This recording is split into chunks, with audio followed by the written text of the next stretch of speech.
Hello, it's Honey again, and in this video I'm doing an update on what's gone on in January.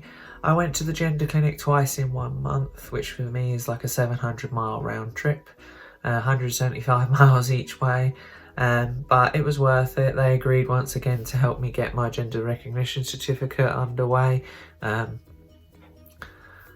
which is good. So far it's been a month since I had my appointment with them and nothing's materialised yet. They're supposed to it's unclear what exactly was meant to be happening. They were supposed to do something or other for me, which they did say could take up to 8 weeks.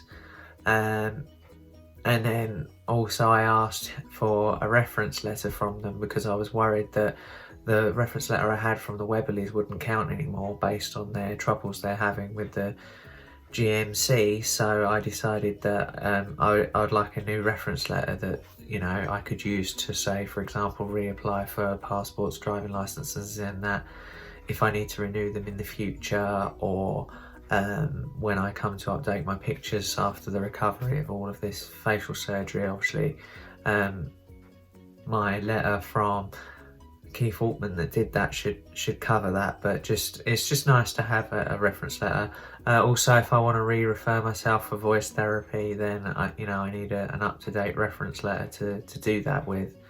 So I need to see about doing that, and yeah, he said that would be a couple of weeks. It's basically been a month, so I need to email the doctor I saw that day and remind him that he was going to send me that letter and that I would like it.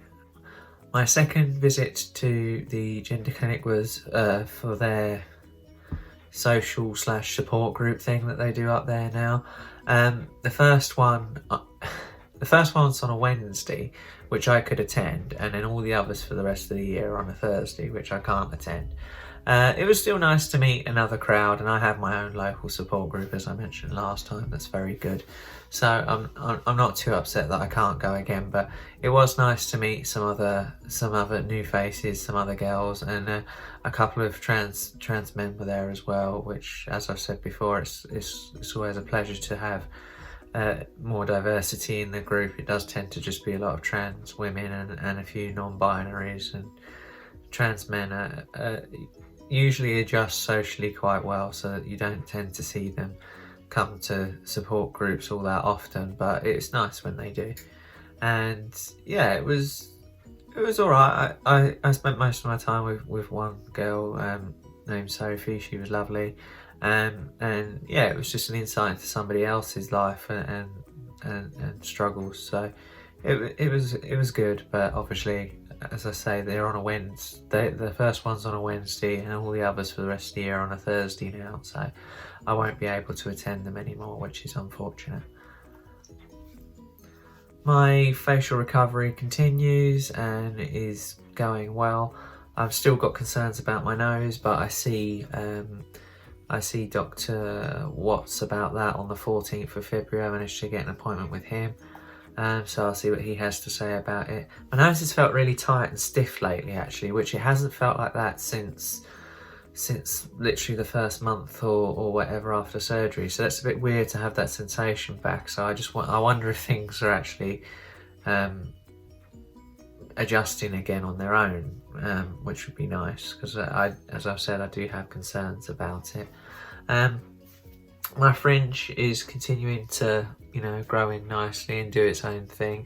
It's come out pretty well today. The parting has actually gone for once, and yeah, it's all right today. I do like it. Otherwise, life is pretty good.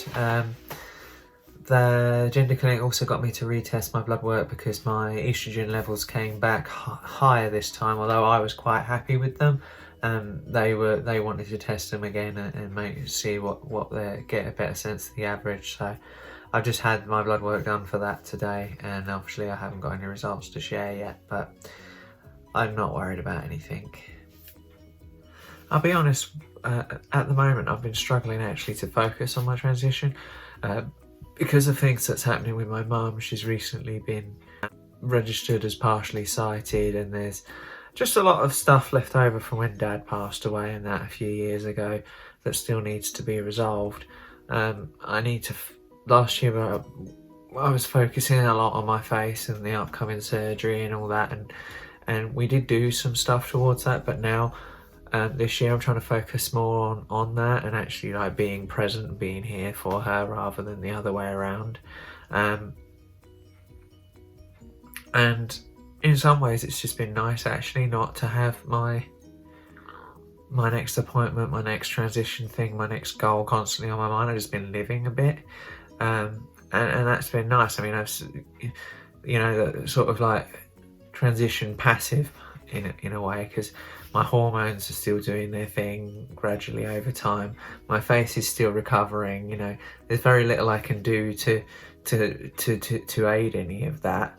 It's just a question of time. So I've sort of just been sort of like waiting for things to happening rather than actively transitioning, as it were.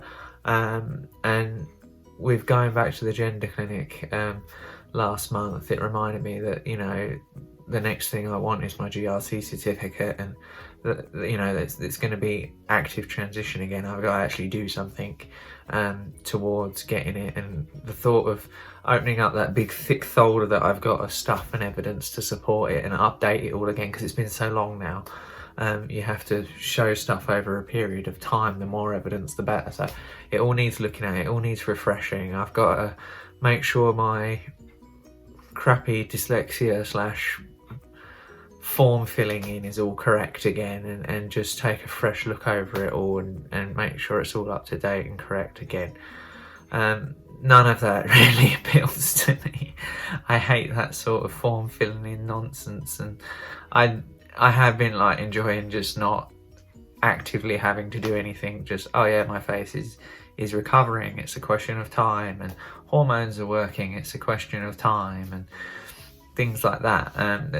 It is quite nice sometimes not to have like the next goal, the next transition requirement as the next thing. Another minor update, I went to the dentist because of the pain that I've been getting in my front 3 teeth since the surgery, and they said that there's nothing wrong with my teeth, so like from a dental point of view, so the discomfort or whatever and unsettlement and sensitivity basically is the result of the surgery.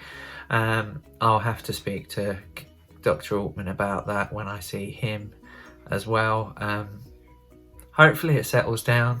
I assume the nerves in my teeth and jaw are just as upset as the ones on my head, and sometimes I get super itchy on my scalp where, you know, I had the hairline brought forward, and I get super itchy and I get sharp shooting pains stick through my head sometimes as that's all coming back to life. So maybe, you know, maybe it's a similar sort of thing. You know, all my nerves and that around here are still upset and janky. So I'm hoping that, again, just wait and see, passive again, but hopefully that sorts itself out with time, and I'll speak to Keith Altman when I see him, the same as I'm going to speak to Dr. Watts about my nose. But yeah, I do need to get back in the saddle, and you know, it wouldn't take very long as I put in the effort. I need to actually take a day or two and, you know, make these things happen rather than just, well, living life, which is nice to be at that stage where I'm more comfortable with myself, and I can actually just be like, oh yeah, it's another weekend, what am I going to do this weekend? Help, maybe go and see mum, help her out, or, you know, actually I'm just going to do nothing and just, you know, chill out. So that was January, and I shall let you in the next video know how obviously my consultation in February goes, and yeah, hopefully before then I will have had a look at my part of the GRC certificate pack and updated it. Fingers crossed. Thank you for watching, and bye bye.